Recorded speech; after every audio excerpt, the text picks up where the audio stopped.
Okay, we're at 12 o'clock, and we want to be really mindful of everyone's time. So I want to welcome you to this Seat at the Table event. What a wonderful week of programming we are in the midst of already. And it's just been so powerfully moving for me as a faculty member to see so many student leaders share their experiences, so many faculty and staff share their expertise. And it's just amazing. We've got like 99, over 100 people in the room today. So I think this is a fascinating topic. And when I learned about Seat at the Table Week, I wanted it to be a part of my class and to expand our class. So I'm Becky Lartigue. I am a professor in the Department of Literature, Writing, and Journalism, and I'm also the director of the Honors Program. And the Honors Program features this semester a seminar in which we've been spending the entire semester analyzing names and really thinking about the significance of names. And I thought about my experiences as a person growing up in the South and the way that certain white folks had a very racist way of treating Black names as a racist insult. I want to make sure I'm recording. That's the first thing. So I want us to have a really open conversation, and I want to make sure that everybody understands we're here to learn, and there will be time for you to ask questions. But I will be joined by a recorded message from an alumna, Lakeisha Reed, who wasn't able to be with us today because she's working. She's a school teacher in Springfield, and she shares a little bit of her experiences. And our other co-presenter is Lizana, and I'll allow her to introduce herself, and then we'll get started. So Paris, why don't you unmute and tell us a little bit about you? Hi, everyone. Thank you for being here again. I'm glad to see so many people here willing to come out and educate themselves, willing to listen. This is a very important week, so thank you for being here. My name is Lizana. I'm a sophomore sports management major, and I'm just happy to be here.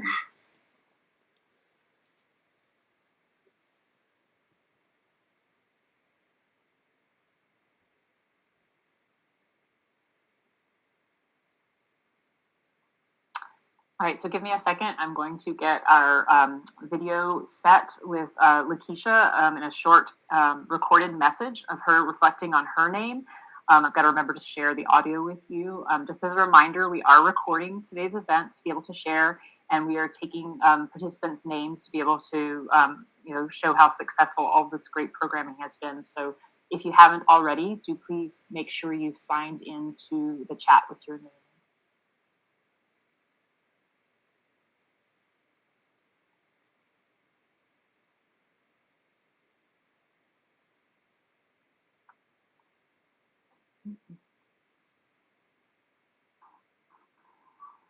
Hi, Lakeisha, Miss Reed.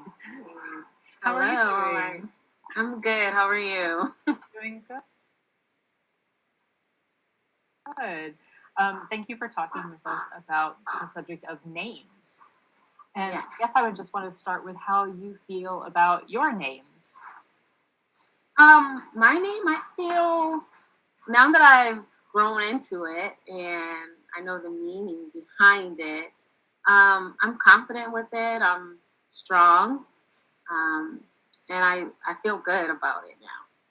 It hasn't always been that way, but now I love my name and I love who I am. That's great. Tell me about what your name means.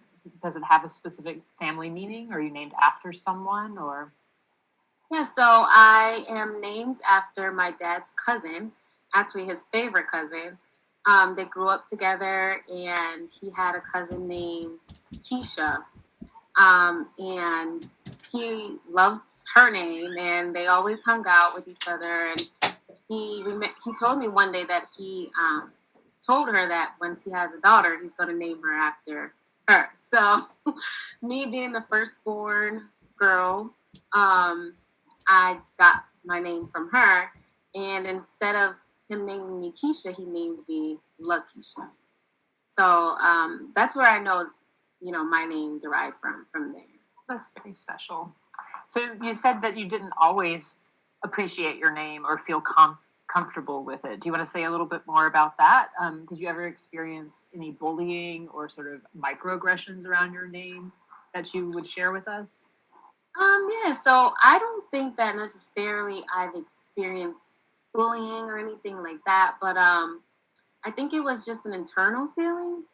I always knew that my name was different and it kind of stood out and it had this kind of stigma behind it. I didn't meet a lot of Lakeishas growing up. I grew up and going to like a suburban school area. So there were a lot of different names, not Lakeisha names, but, and so it took some time getting used to it and seeing my name for what it was, and just growing into it. But as a young girl, I remember sometimes struggling, telling people my name was Lakeisha or Keisha. I felt like if I said my name was Lakeisha instead of Keisha, that it was more proper, instead of putting that, I guess you would call it nickname. I guess a lot of people call me Keisha, but mostly family and friends. And so when I would get to school, I would, a lot of my friends would try, or my teachers would call me Keisha, and I would say, no, my name is Lakeisha. I just always thought that it sounded more proper. I liked having a name that I could have a formal version of and an informal version of. And for me, it was Rebecca and Becky. And I think that's very similar. So one of the things we've been talking about in this class is how names are really deeply connected to identity, and that our families express things about like where they are from, where we are from, through our names. And we've read about how kind of Black sounding names became much more common and prevalent after the Black is Beautiful movement, after the civil rights era and things like this. And so it's true, I've never encountered a white Lakeisha. And this is something that sociologists study. Do you feel like there's still a stigma or a risk that sometimes people might make racist judgments based on names, or do you see people being more accepting of names, for instance, in your workplace or in professional settings? What has been your experience so far? So as far as there being a stigma behind names, I think that still does exist.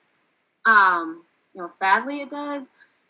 But I think that as a culture, I think that Black people are kind of recognizing that. And so they're trying to get away from naming their children, Black names. Now they're taking more on the American cultural names now, and kind of switching them. So I think that there is a stigma still behind it. Me personally, I remember looking up my name and typing in like Google white girls' names with Lakeisha just to see if that existed. And I remember actually one day meeting a lady, and she was a white woman, and she told me that her daughter's name was Lakeisha but spelled differently. And so I was kind of shocked by that, because I thought that Lakeisha or Keisha was, a Black name. So, that was interesting. And as far as me personally experiencing stigma or anything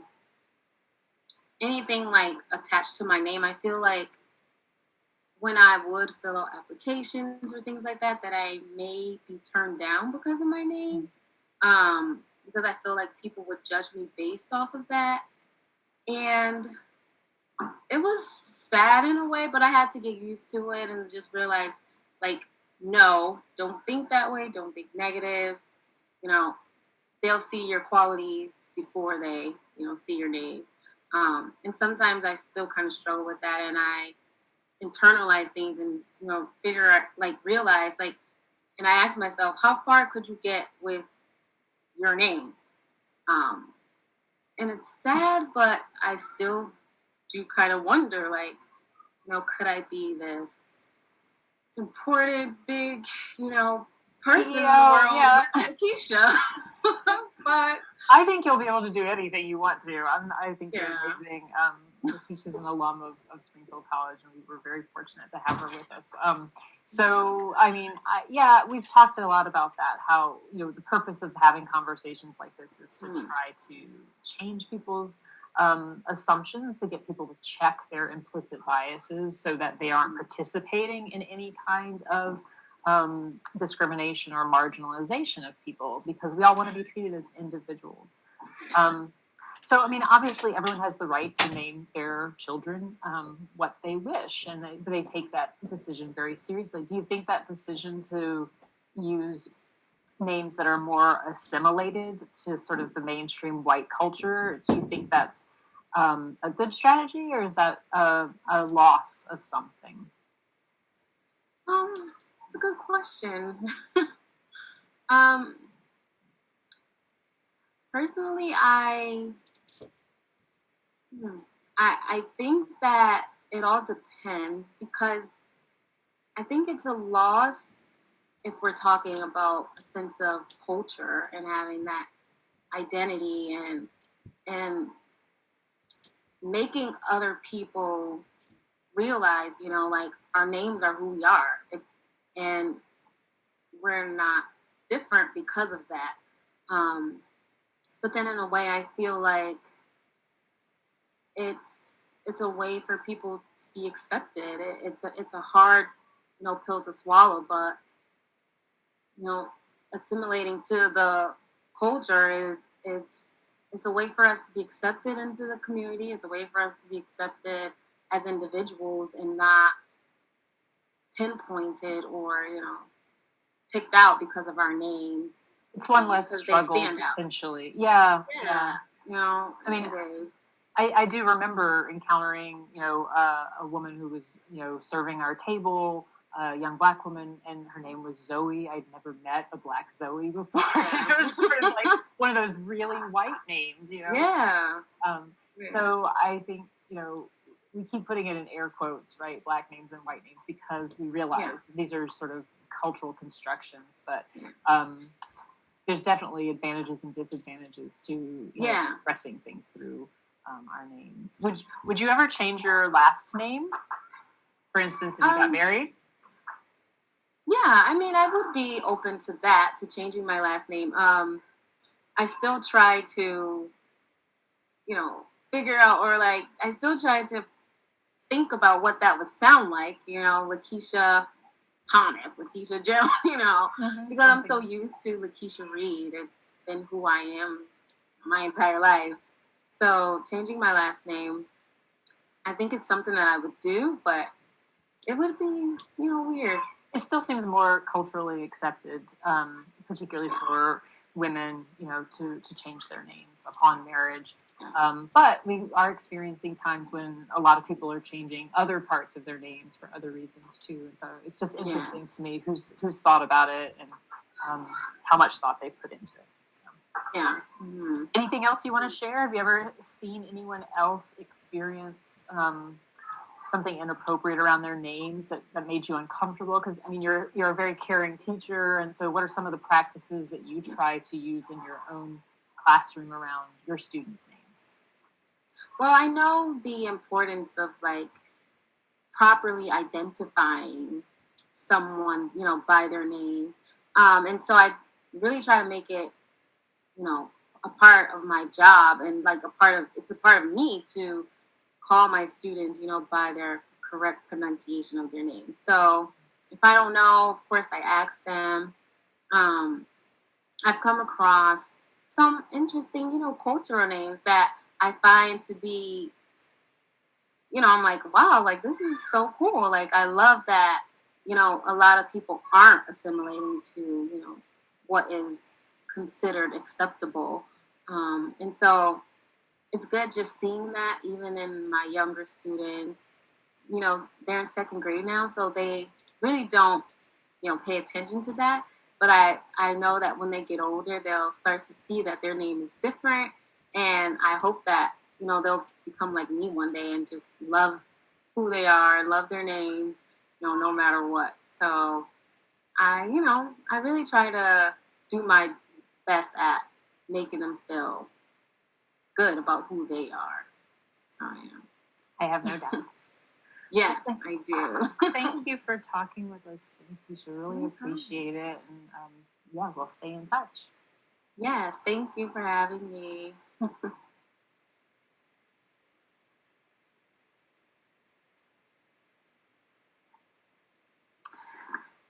So thank you for watching our recorded message from an alum, Lakeisha Reed. Next, we're going to hear some thoughts from Paris, and we will have a part of today's program where we'll open things up to questions. So, I hope you've got some good contributions and things that you'd like to talk about. But Paris, why don't you take the mic? Okay, so there's a history behind Black names, and I think that it's important for us to understand where they came from and how, where they originated from in order for us to understand why they are what they are today. So back when slavery happened, when West Africans were sold into slavery, they were stripped of their names, and some even took on the names of their slave masters.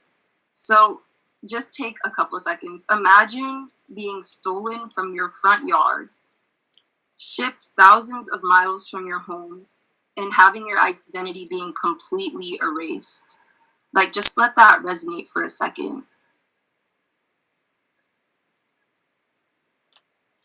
Even though I myself and my immediate family are not directly attached to slavery, it's still like it provokes like something emotional because it means something, and that's the stigma that's affected Black people in America. So you're no longer allowed to speak your native language, practice your native culture, or keep your name. This is grade A dehumanization at its finest, not being able to be called by your name or identify with who you were for so many years. So the origin of Black sounding names sparked in the 60s and 70s from the Black Power movement. And this is when Black people wanted to take back who they were. They wanted to create their own names. They wanted to separate themselves from their white slave masters and their surnames, who most of them had taken on. Now today, as Lakeisha had mentioned, we don't see some of the more traditionally Black sounding names as we've like assimilated more into American culture. But creativity still lies in the hands of the beholder. So you will see like creative Black names and names that are traditionally Black sounding names. So first, there's Black names that come from everywhere. Most Black people, a lot of them are Christians, and a lot of their names are biblical. So you'll get the Daniels and the Davids and the Moses and Jeremiah. And then there's traditional African sounding names, like some that are Swahili, Imani.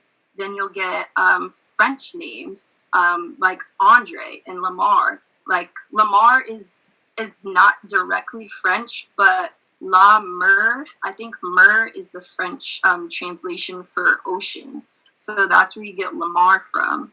And it would be a crime for me not to mention the millions of Black nicknames, because Black people love nicknames. So we got the Bebe, Boo Boo, CC, Man Man. Then you got all the juniors, CJ, AJ, KJ, JJ. Then you have like Nisi, Big Ma, Lil Ma, Big Man, Lil Man. Like, we love nicknames. And you'll notice that many Black families, they all have the same names. Like, if someone's name is Andrew, like Grandpa will be Big Man. Then you have AJ or Andrew Jr. or Lil Man. It's all the same name, but different variations of that name. And the list goes on. But most Black names, they're not as different as you think they are. Most of them are already established names with just added prefixes and suffixes to the end. So that's the Andre, so you have the D of it, or where you get Lakeisha, it's a suffix, suffix in front of it. Then you have your Jamarcuses and Jaquans. So these names aren't as different as people make them up to be. It's just something that's added that makes them a little bit more unique. And as you'll notice, many African American names, they have like apostrophes and hyphens in them. And that's just something else that people use to show how you pronunciate their names, and that makes them unique to that person. So I'll give us all some slack because sometimes I mispronounce names too.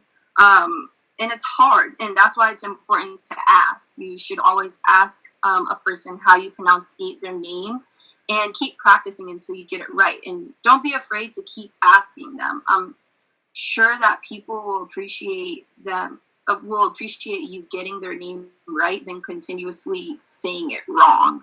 And there's a reoccurring cycle, which this could be a completely different meeting, but there's a reoccurring cycle in mainstream American culture of Black and brown bodies and Black culture being exploited. So typically Black names, bodies, music, and style, they aren't socially accepted until a white person makes it cool. Like, and that's the whole point of us trying to rename ourselves and take back that power. But like I said, that could be a whole nother conversation for a different day. But it just makes me question, why is it that white people can name their names, like for example, Frank Zappa, he can name his kids Moon Unit, Dweezil, and Diva Thin Muffin. Those are their actual government names. But Beyonce gets heat for naming her firstborn Blue Ivy. Like, what is the difference? It's a name, and that's how we identify. So, and why is it that people can pronounce unique names, like celebrities like Timothée Chalamet or Bjork or Shia LaBeouf? Like, we can all say those names, but it sometimes is difficult for our white counterparts to pronounce Black sounding names. I think that is an extreme bias right there that can be exploited amongst people.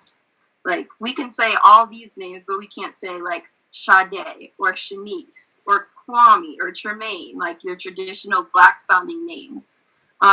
It's all about pronunciation. And like I said, it's okay to ask and correct yourself. So I showed Becky this clip that I thought was very good at explaining why it's so important to pronounce people's names correctly. And this was a clip on the Amber Ruffin show explaining how Senator, I forgot his name. Purdue.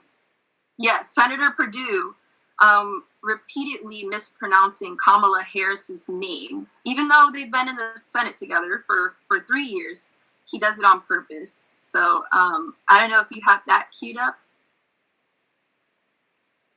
Yes, give me 1 second. First, we'll have his clip, and then we'll have her show.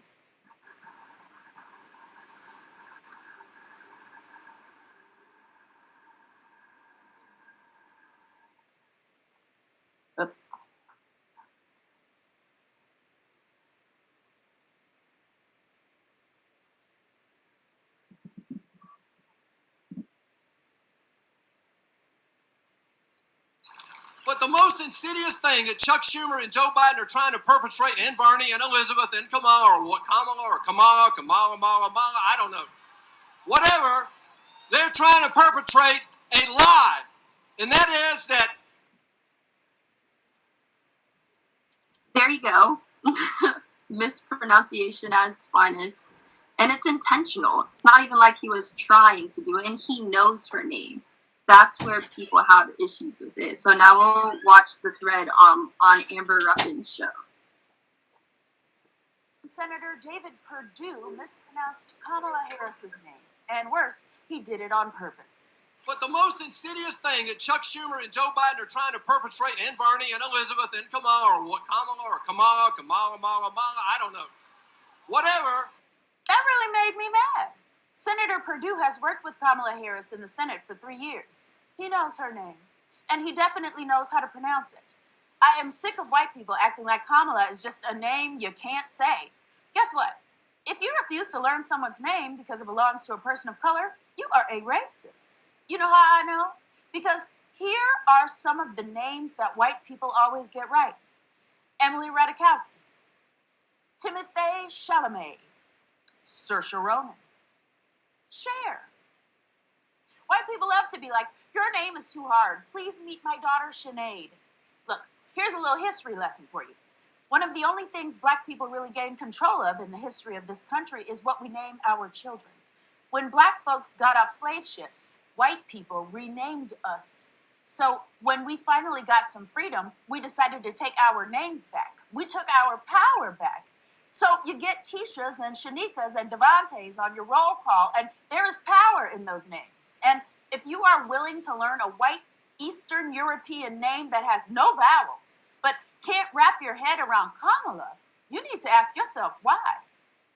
Kamala is barely any different than Pamela, and there's not a white person alive who doesn't know a Pamela. This name plays to your skill set. We created names that fill up your lungs, your chest, and your whole mouth when you say them out loud. So fix your mouth and say it right.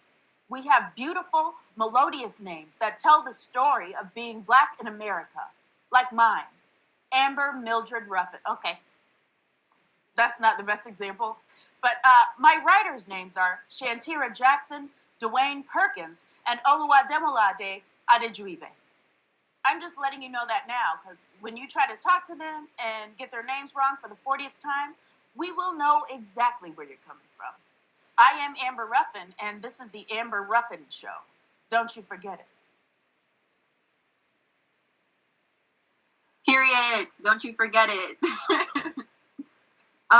Yes. So whether people identify with their names or their nicknames, it's what they answer to. That's who they are. So it's important for you to learn the correct pronunciation of their name.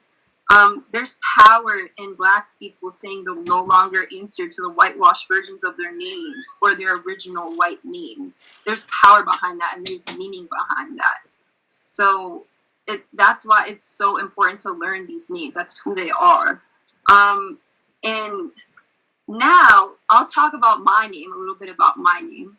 So my name Paris is very unique. I asked my parents so many times why they chose to name me Paris. Not because I don't like it. I actually love my name, but it's very unique. I've only met 4 other people named Paris, and all of them have the same spelling except for one. One was a male who spells his name with 2 R's.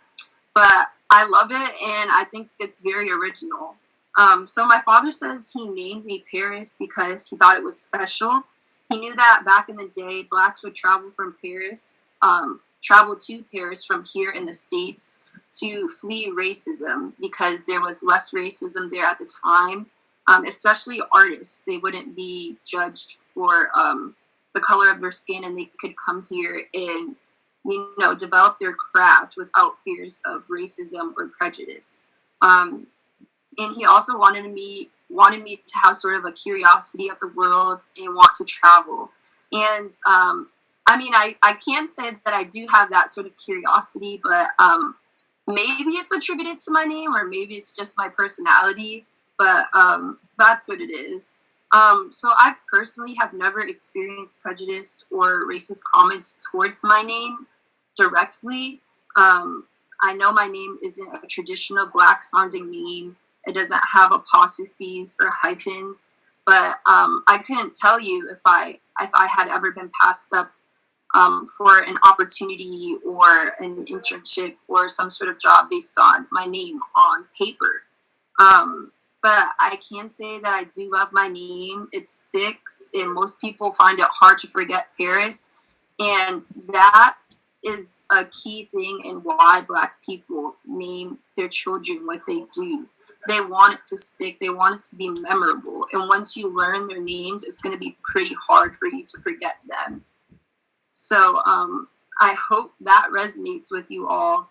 And I hope that if there are people whose names you don't know how to pronunciate, then you won't be shy asking. I know it can seem a little bit awkward after you've had this person in your class for like 3 semesters already, or you know them, and it can be awkward to ask what their name is again or how you pronounce it, but they will appreciate it in the long run because that's who they are.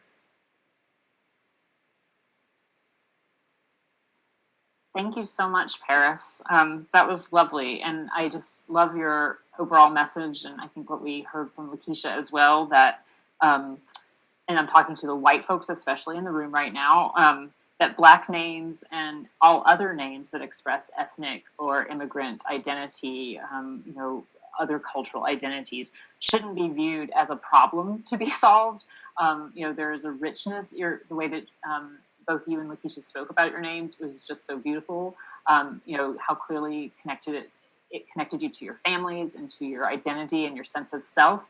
And it is wrong to attempt to take that away from someone through the insult of mispronouncing on purpose their name. And so racism is the problem that needs to be solved. Implicit bias is the problem that needs to be solved. Names are not the problem.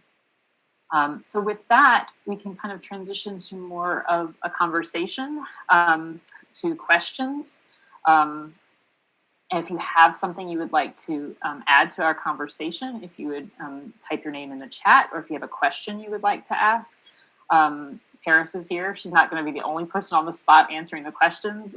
Some members of my class have also been doing some reading and thinking about this, and they might be able to connect it to other things. But at this point, we'd like to open the floor to comments and questions.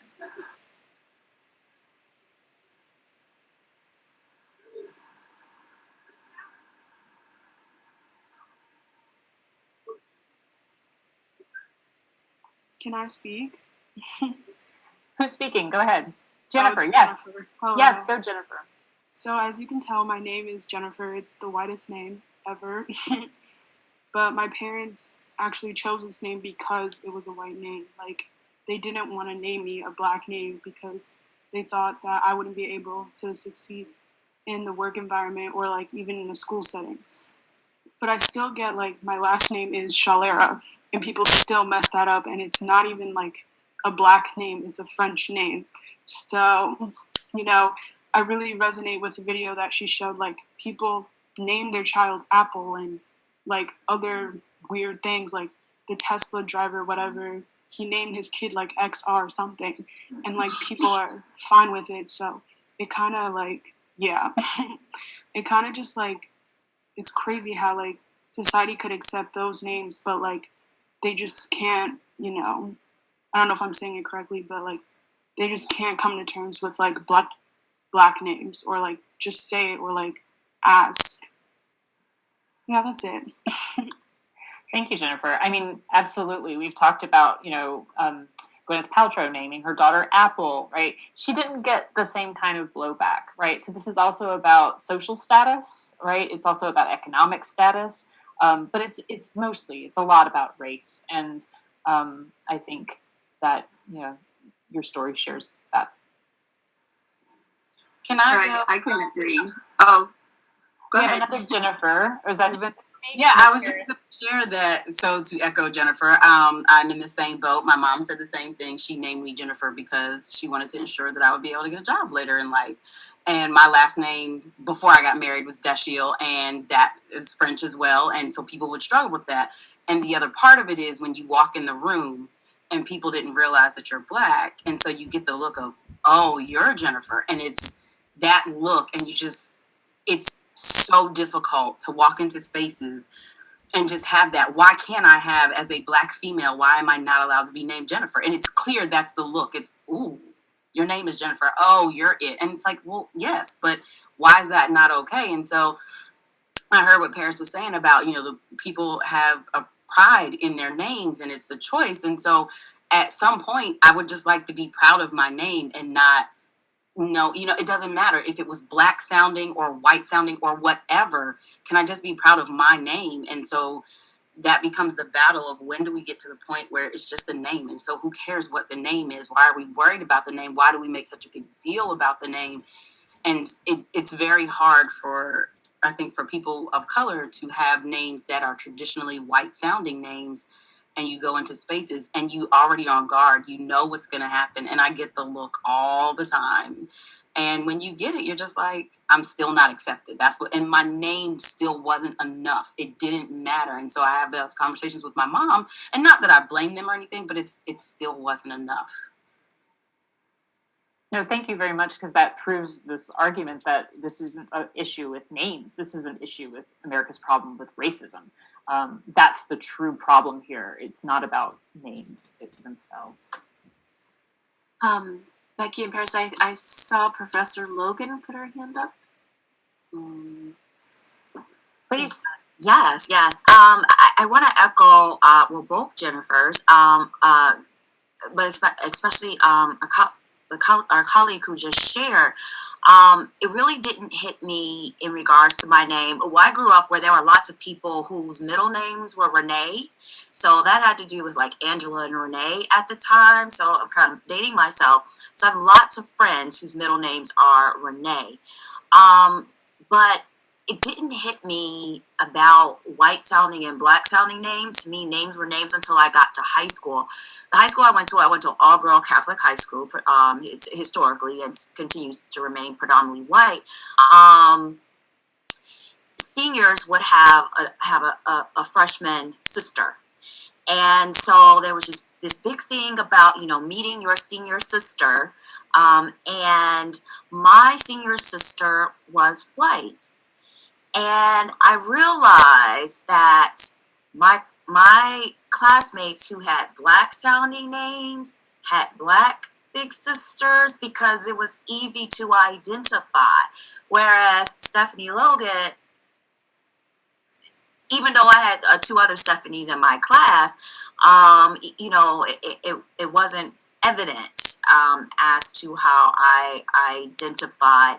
And actually, I never heard, after our first meeting, I never heard from her the rest of the year. Whereas at the holiday time, all my classmates received gifts from their senior sister, and Halloween, because just the holidays were just a big thing at my school, and everybody gave gifts to everybody, and I just never heard from her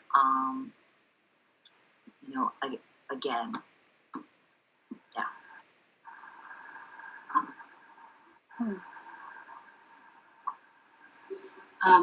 Faith Gerton has her hand up. Yes, hi. So I kind of had a couple of points. So, well, for one, Miss Stephanie just spoke. I wanted to know why your parents named you Stephanie. I don't know if you said it or not, but I was curious, if you don't mind sharing. My mother, she just liked the way that it sounded. It wasn't that, Stephanie meant anything. Renee was a characteristic of the time period. So she was really in line with a lot of her peers in regards to my middle name. But she just wanted something where they just flowed together. Stephanie Renee Logan, Stephanie Renee. So she just liked how it sounds. She didn't mention anything about it being more Eurocentric versus a more Afrocentric name. For her, it was just how they sound. She knew that Stephanie meant crown. So, a crown. So that was something that she knew. But other than that, there was no real particular reason. Okay, yeah. So my name is Faith, which is something that Paris had mentioned, that a lot of African American families will name their kids around faith-based names. So originally my name was supposed to be Mia. I don't remember why, but basically my mom was having complications when she was giving birth to me, and they both, like, my mom and dad looked at each other and they were just like, have faith, and then they just decided right then and there to change my name. And so that has been interesting, you know, going through life. Like, both of the Jennifers said, and even Miss Stephanie had said as well, like, experiencing life not having those same, like, race-based issues around your name, but then when people see you and they're like, oh, you're Faith? Like, I remember I was going into a job interview and they said Faith, and I was like, oh, I'm right here. And they were like, Faith Gergen? And I was like, yeah, I'm the person. And it was just a really, like, awkward encounter. And that's something that I've been cognizant about. Like, I never thought about, you know, having, like, a more Eurocentric name or a more Black name. Even my last name, I don't know where it came from. It's a long story. But, like, just trying to navigate that. Like, when I send emails, my contact photo is of me. And I'm always thinking, like, okay, I send this really professional email. I'm on my P's and Q's, but then they might just see that little Black face and they might be like, maybe not. Because my name, you would never be able to tell. And so that has been interesting. And I think all of us, like, our names so far, all of us who have spoke so far, our names are not necessarily Black sounding, but you still, like, have to, you encounter the flip side of that, of not experiencing, like, the race-based part. And then Miss Becky, something that you had said in the video, and this is not at all to attack you, it was just something that I noticed, but when Miss Lakeisha was talking about how she would say, like, people would call her Keisha because it sounded more formal, and then you just naturally related how you're more, like, your original name is Rebecca, but you go by Becky. And it was something that, like, stood out to me, that as a white person, you have the privilege to go by Becky, and it's still not going to be an issue. But for her, she was using Keisha as a way to kind of, like, cover up that racial piece to be able to go through life easier. And that was just something that I noted, not at all to come down on you because you were just relating, which is something that we all do. But that was something interesting that I noted. And I think even my little brother, I mean, Elijah can go both ways, but, like, Eli, when you think of, at least for me, when I think of Eli, I think of a more white sounding name. When I think of Elijah, that's more Black sounding. Because all me and my siblings, we all have biblical names. But that was something else that I noted. Keisha versus Lakeisha, and Rebecca versus Becky, two very white sounding names versus one Black and one white. And her reasonings for that.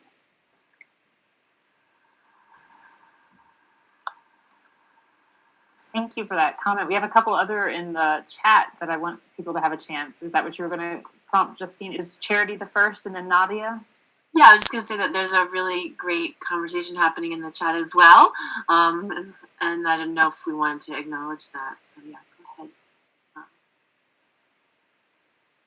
Is it, and how do you pronounce your name? Is it Charity? My name is Charity. Hi. Hello, can you hear me? Yes. Yep. Yeah. Hi, my name is Charity. Yeah, thanks. Did you want to, you wrote a comment in the chat, just wondering if you wanted to share it with the group.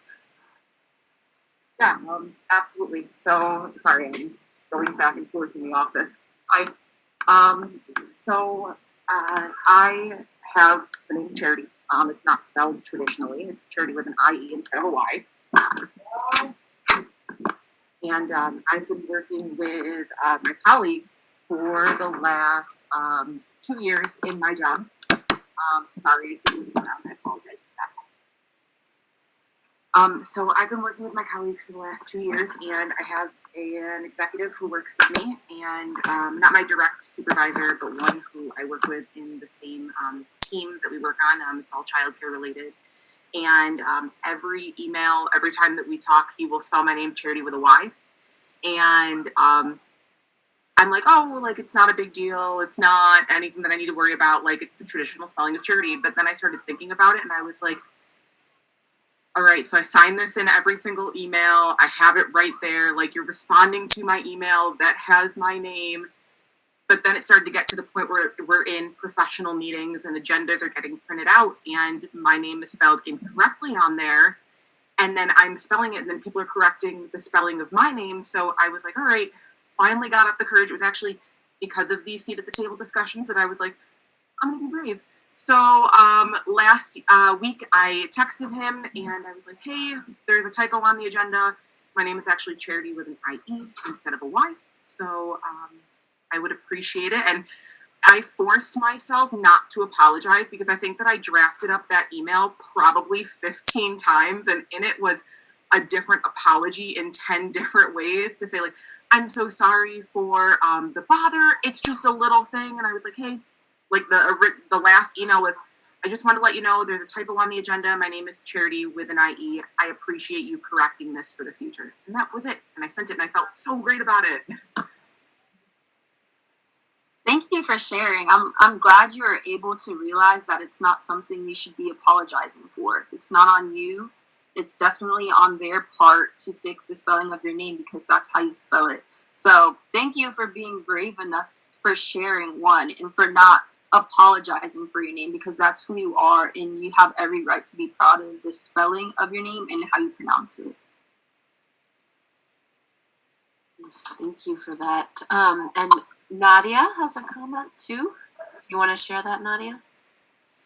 I was just saying that my sister, she still doesn't go by her first or middle name because she doesn't, like, she has so much trauma growing up with people mispronouncing it and making fun of her for it and feeling like she would apply to jobs and be qualified, but then they would see her name, or like people would see her name and expect a specific type of person, and she wasn't the person they were expecting.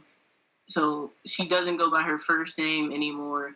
And she made sure when she had kids that she gave them names that you couldn't necessarily tell their race just from reading it because she felt like that's how some people judged her.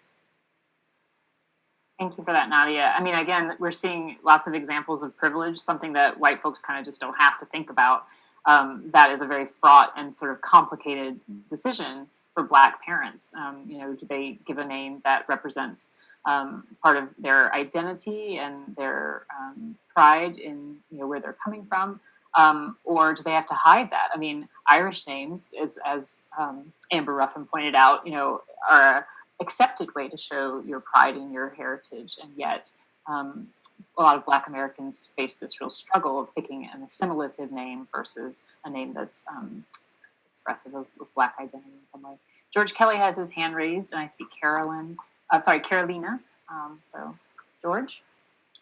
Yeah, I just wanted to make a comment about the topic. So, I remember in high school, a lot of my friends would make comments about people's names, and one comment that really stuck with me to this day because I was baffled that this came out of someone's mouth was that I was talking about one of my other friends from middle school. Her name was Tulia, and this kid's response was, "Oh, that's not a real name." And I was just like, "What do you mean?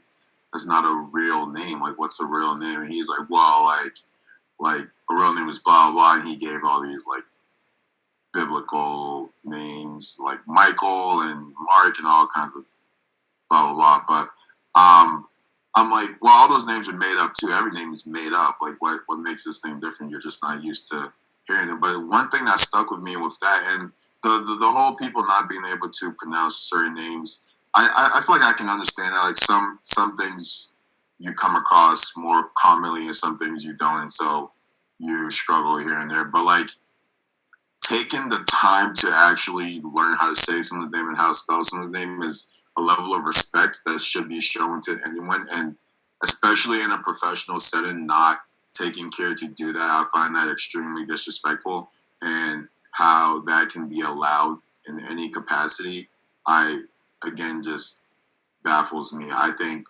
to be in a workplace and not being able to say someone's name or taking the care, especially the whole thing with that senator who purposely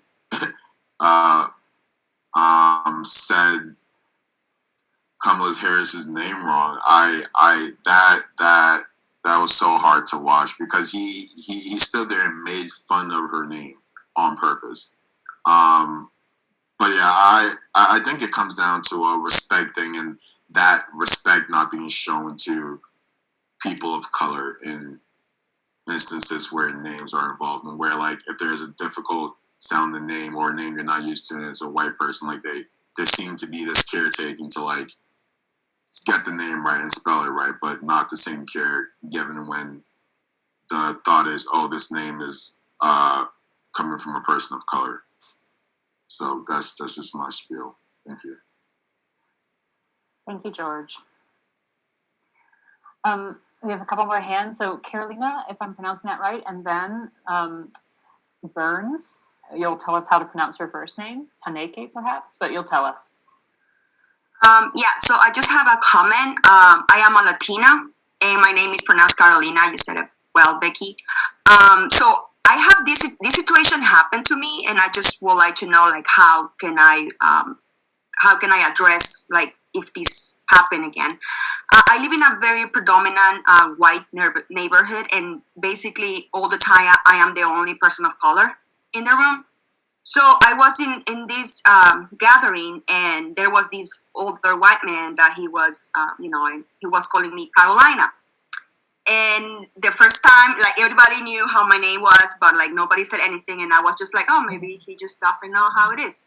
So he called me the second time Carolina, and I said, so my name is Carolina, and I tried to like be playful and just smile, but like, and then he told me, oh, but Carolina is not a big deal. And like nobody said anything, and I just, I have been living here during 2 years, and I can say that like American racism is very different. And I have noticed that there is that like this white solidarity pact, that when like something like this happened, like, and like nobody said anything because nobody wants to be the awkward person. But I just felt so disrespected, and I just didn't know how to address this situation. So I hope that this doesn't happen again, but I can see the potential for me again. So in your experience, like, I would like to know, like, how can I address this situation, because I face a lot, like, people might mispronounce my name. That is a great question. Does anyone want to tackle it?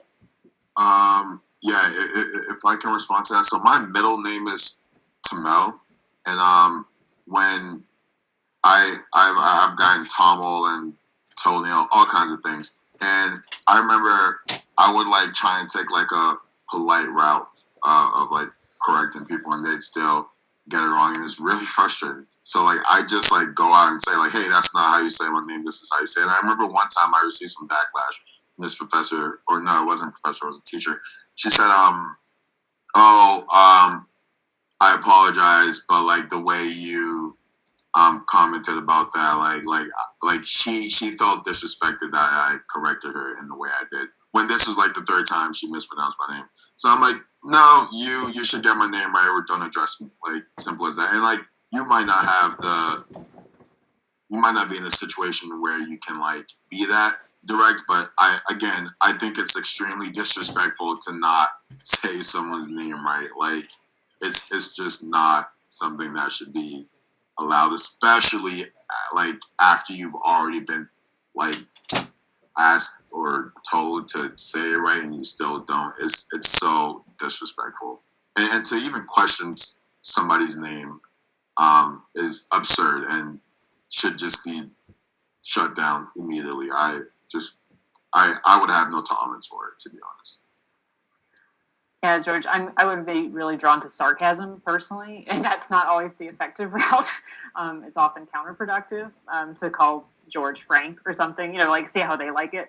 But I just think that this isn't the immediate solution to Carolina's issue, but this is another place where white folks need to call each other out and sort of remind people her name is Carolina, and be the one doing the correcting, not because people of color and Black folks need white saviors.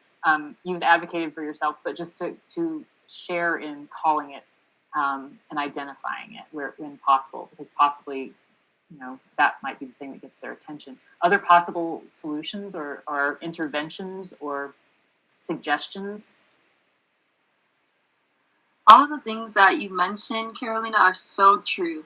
I've noticed that not even just in names, but in general, that white people tend to be offended when you try to correct them, whether they're wrong.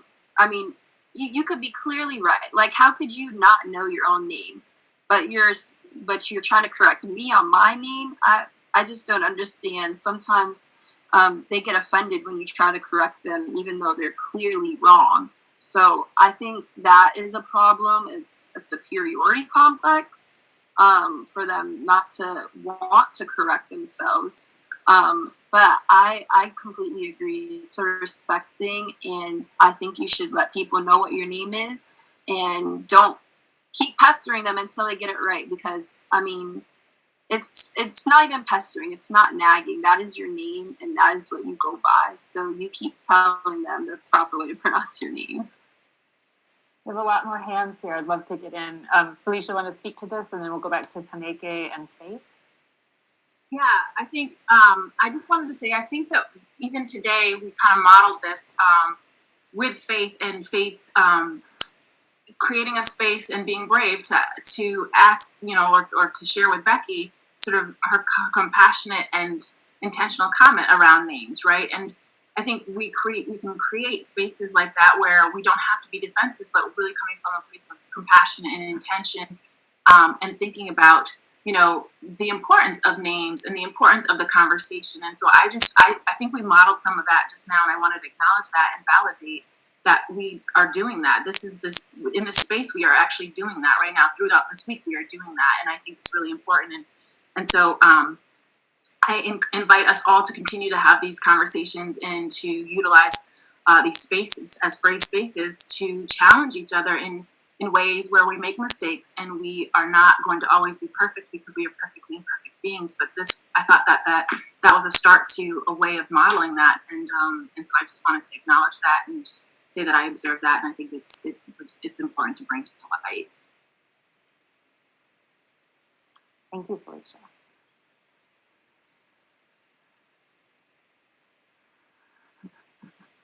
Taneke, I'm sorry, I'm probably mispronouncing your name. Will you share your comment? You've got your hand raised, and tell us how to correctly pronounce your name.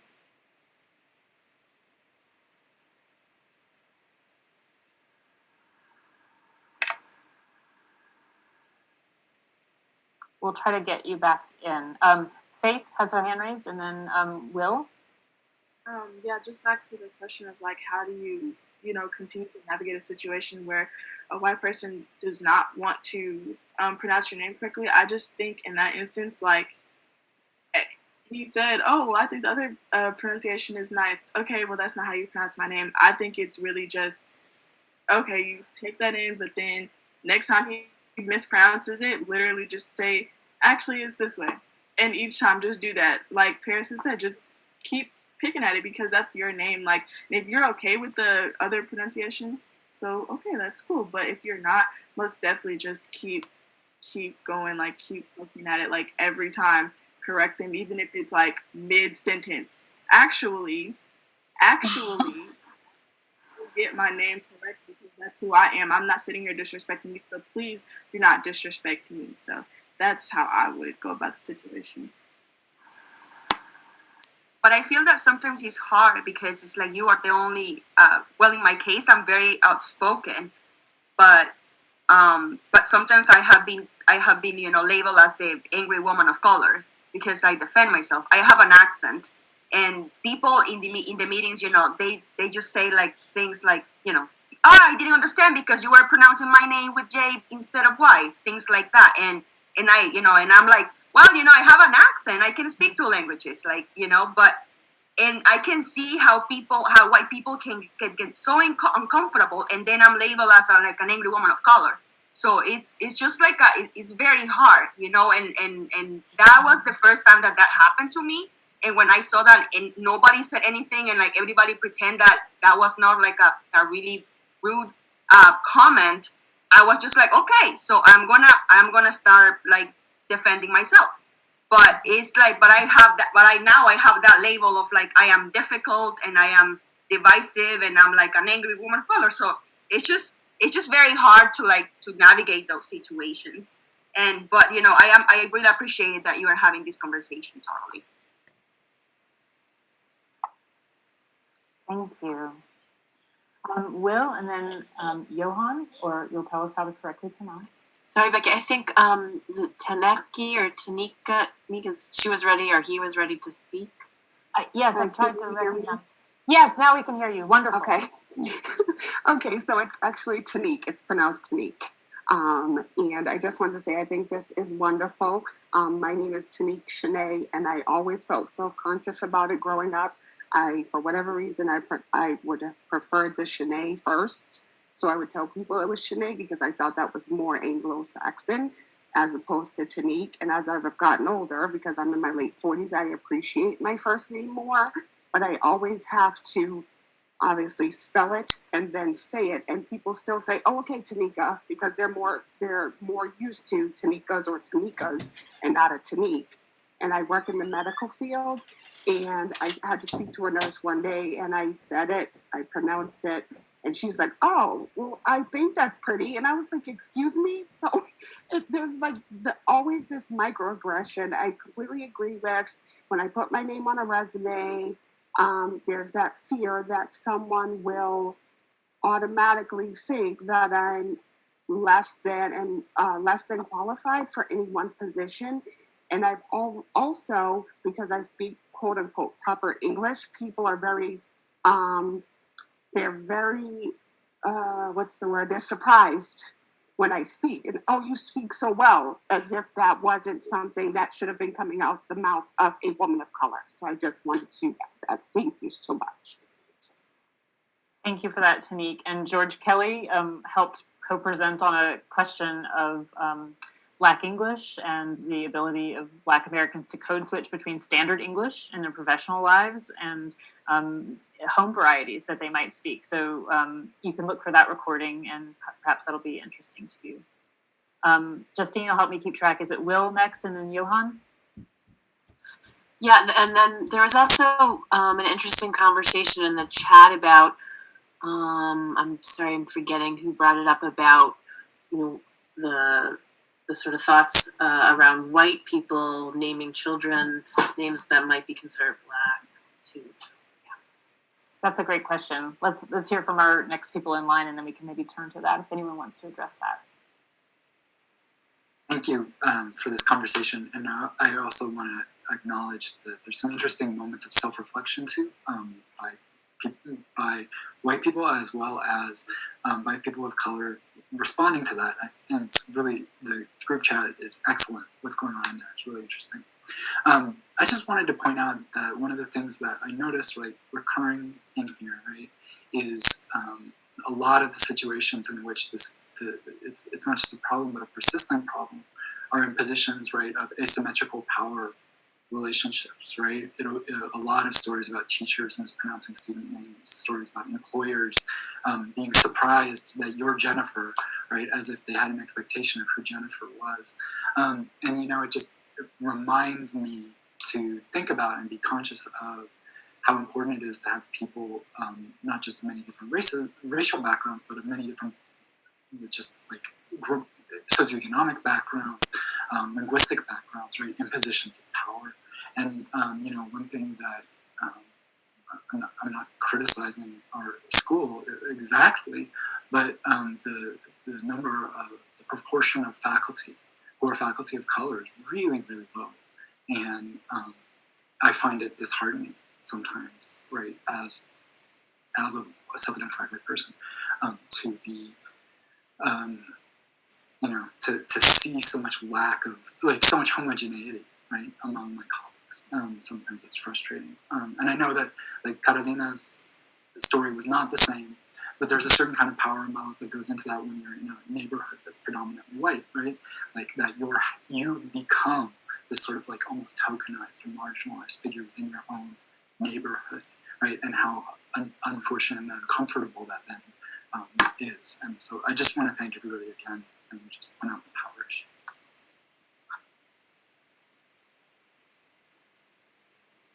Thank you, Will. We had a Johan on the screen with their hand Yeah, I'm raised. sorry. I think I might have accidentally put his hand down. So, yeah, I don't know if he's Are you still with us, or did you have to go to class or work? Is it my turn? Yes, yes. So yeah, my name is Johan. Can you hear me? Yeah, so my name is Johan. I am from Puerto Rico, and my first encounter living in the States was when I moved up here for college. And I appreciate this conversation in the sense that my background with this, I from a Latino perspective and growing up in Puerto Rico, is that as you can see on the screen name, my name is Johan with Johan. And was given to me by my grandfather, who is Arabic. He's from Jordan, so he has a whole different background. But even in Puerto Rico, where the H doesn't make a sound, people were mispronouncing my name. Instead of Johan, it would be Johan, because the H doesn't have a sound. And I just appreciate this conversation because even though it also goes through different cultures and different and ethnic backgrounds, but also when I came up here to the States, I will always get faces. I will always get people like obviously mispronouncing my name and not even bothering to learn my name, because growing up in Puerto Rico, my parents, they had to teach me to write my name with, instead of one J, as you see my name, with two J's.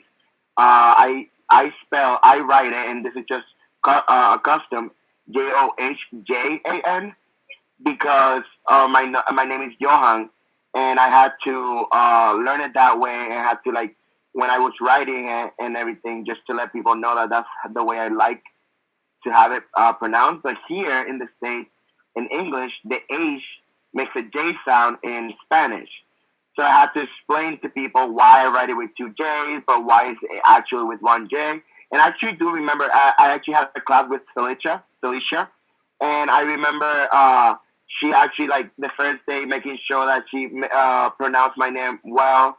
And I just want to say I really appreciate those people who take the time to actually learn about people's names, even though they're difficult, because there are ways how you can actually respectfully ask someone how to say their name without actually butchering it or saying something that you don't actually mean, but it could come out as a microaggression. It could come out as something that I especially don't like. I still have people obviously mispronouncing my name. I still have people, and I'm a very outspoken person. I like to tell them how I'd like to pronounce my name. And even my last name is Musa. That's also a different topic.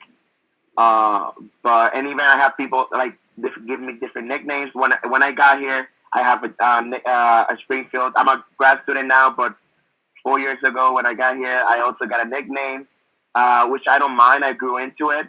But the nickname arose, like, I started getting that nickname because people didn't really know how to pronounce my name.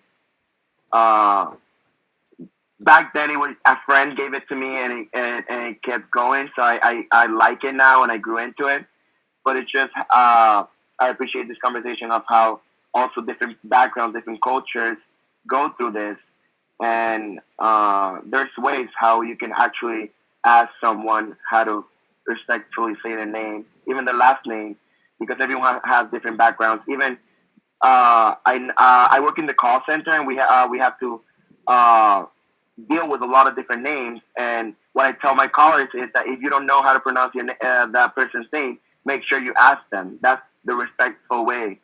Don't assume, and don't just assume you know how to say it, because that could come out as something that they take as offensive. So I was just wanted to give you a little bit of my story. Thank you for sharing that. I think, oh, sorry, Becky. No, go ahead, Paris. I just wanted to be mindful of time and that some people do have class, and that includes me, but I can stay until about 1:25, and we can share some additional resources with you. Go ahead, Paris. I just wanted to comment, like, I know the majority of our presentation has been focused on Black names, but I've seen it in the chat, and I know people are talking about about it with other ethnic names, especially Hispanic names. I mean, the alphabet is definitely different in Spanish. The vowels are different. It's A, E, I, O, U. And some people, they like the pronunciation of their name using like the Spanish vowels. And I saw that someone mentioned if they thought that white people pronounce, for example, Carolina, her name, like using the Spanish vowels, but that is their name. So I don't think it should be. I know there's sort of a weird stigma around it, but that's their name and that's how they prefer it to be pronounced. So I think that's what it is. I want to add, when you mentioned that, with me, I have like a big thing is that I feel like proper names, especially names, they don't have translation in the sense because my name, I say it with my Spanish background. Different people say it with their different backgrounds. I feel like they shouldn't have translation. Even Puerto Rico, people say Puerto Rico, and I know here in the States, you learn how to say it that way. But I say Puerto Rico, and people still, when I say Puerto Rico, people try to correct me, and it's very bad since I was born and raised there. I'm like I know how to say where I was born, but I feel like at least for me, proper names, places names, they shouldn't be translated into what we want them to sound like, because they're just special for that person and that place, and they should be said the way they want to be said. Thank you.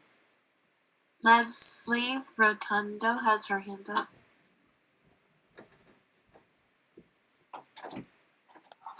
Hi, what a great conversation. I appreciate it, being a part of it also.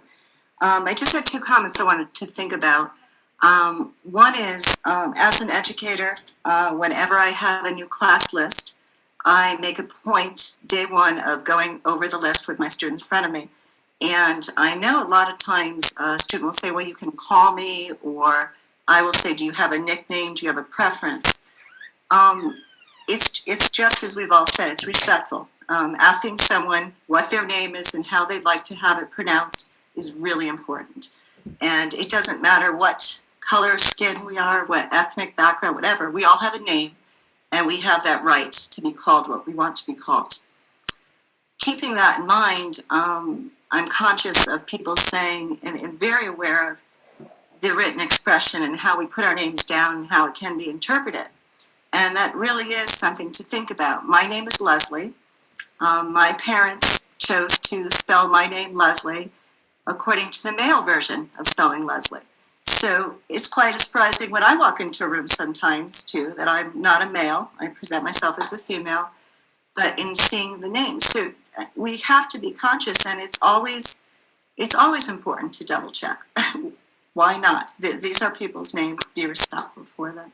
So I just wanted to add that because there's a lot of things that we're talking about, and gender should be very important in this process too. Think about it. Is it all right if I make a comment? Please. So yeah, I was thinking too about gender. I mean, for obvious reasons, we've been focused on race and ethnicity, and thinking about gender. I mean, my name's Justine, and even though there's an E there, people have always my whole life called me Justin, mistakenly. And then I'm married to someone whose last name is very challenging for mainstream America. It's a Dutch name. It's pronounced Fossen, and it's spelled F-A-S-S-E-N. And my partner, he is a very, very tolerant person. I'm less tolerant. So I always find it amazing that people can't accept the fact that there's two A's and two S's, that sometimes I have to say it over and over again. And then to make everything worse, we have a child and we gave her both our last names without a hyphen. And one of the things I noticed early on is that even if it was written down with a space and no hyphen, people will still put a hyphen in. And it makes me think about it, and maybe this connected we're talking about with racist responses to people's names, is that there's like this already structure, right? This frame of mind, really, that's unconscious. And really, literally, with my daughter's last name, can't see it, even though it's right there in front of their eyes, right? That it really creates a literal blindness, where they can't see how her name is spelled correctly. So yeah, that heterosexist bias, that assumption that names are hyphenated if they're parental names that are combined. And we've talked in the seminar more broadly about last names, including Black American last names and how fraught those are. Do you keep those? Do you reject those? If it is the name of an ancestor who enslaved you. We've talked about how bureaucracy doesn't keep up with having the right ways to log or register a space, a hyphen, no space, etc. So we have time for a few more comments, but we'll be winding down pretty soon. I want to thank everyone for such thoughtful, amazing, sensitive, respectful contributions. Paris was amazing. Please thank our amazing student leaders and presenters for the roles they've been taking this week in all of this wonderful, wonderful programming. Really amazing.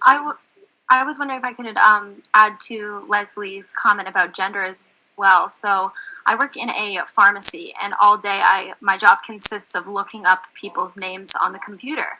And I recently had a customer who came in, and I typed their name in, and they come in quite frequently, and they had talked to me and said, I would prefer, I know medically and on my insurance, this is my name, but I do not go by that name. I actually go by she. And if you see me and you can remember, it would mean a lot to me if you would call me by this name instead, personally, if we are having a conversation. And I said, absolutely. And so next time I saw them, use that name. And she immediately said, thank you so much for remembering. It means so much to me. So just taking into consideration that those small things that you can do to remember what somebody prefers to be called can really make them feel comfortable. And she said that I'm never changing pharmacies again. I love it here. And I thought it was really special. So I think that gender does play a huge role in it. And she said that, Leslie said we have the right to be called whatever we please. And I think that it's really important to also take that into consideration. So I really liked that comment. Thank you for that workplace example of why it is important to be respectful and create a socially just world. Natalia, did you want to raise your hand? Yeah, just quickly wanted to add another, because we talked a little bit about culture and my name, and I come from Greece, and there are a lot of stereotypes behind Greek names that I've discovered being in the United States for a couple of years. My last name is very traditional in Greece, but not quite as stereotyped in America. You would probably hear like something with ending as a poulos or something like that. So a lot of people don't know how to pronounce my last name. I recently heard it as Kumbalochi. I had also to add the little C in the because my last name is pronounced Kompoholi. But even before I had to do my applications to come to the States, I had to sit down and think how I should type my name in English, because you don't have the that we have in Greek or in Hispanic languages. So I just wanted to add that and add that kind of cultural aspect to this discussion too.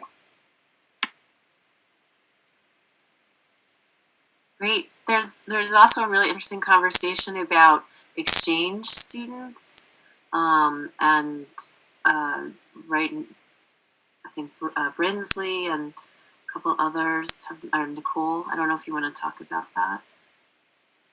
Oh yes, so I had a foreign exchange student. I had Benny. My family did a lot of the AFS in high school. My dad was a principal, so we got a lot of those students, which was amazing. But one of the students that came over from China, her name was Pengye, which was very challenging, she thought, to pronounce, and I could pronounce it just fine. So we called her that at home. But she wanted to be called Cherry, which is perfectly fine. And she came to me one day and said, I had somebody today laugh at my name. Is that not a normal name to be called? And I said, nope, it's your name. If you want to be called that, that's fine. And there was a couple people I had to speak to, and ended up they had some consequences for that, which was good in my school system. But yeah, it can be really challenging. She wasn't the only student, I think, that experienced that. There was a man who he wanted to call himself Harry, and his last name was Chin. His name together would have been Harry Chin. And people thought it was funny and it was laughable, and really actually offended him, and which is rightfully so. So I think it also is important that if you are an exchange student, to make sure that you're being called what you want to be called. And if you want to have an American name, that is also fine. That is your choice. But you have to take into consideration that isn't the name that they were given. And if you can, with the best of your ability, if they want to be called their original name, make sure you're taking it into. On the document I shared, there is a great Instagram campaign from a British man who has an international name, and he's making all of these same points about the importance of showing respect. Social media really exploded after the Senator Perdue example, with lots of both Americans and international people sharing, my name is the hashtag, and sort of expressing all of their pride in their identity and the importance of their names, the importance of respecting and learning each other's names.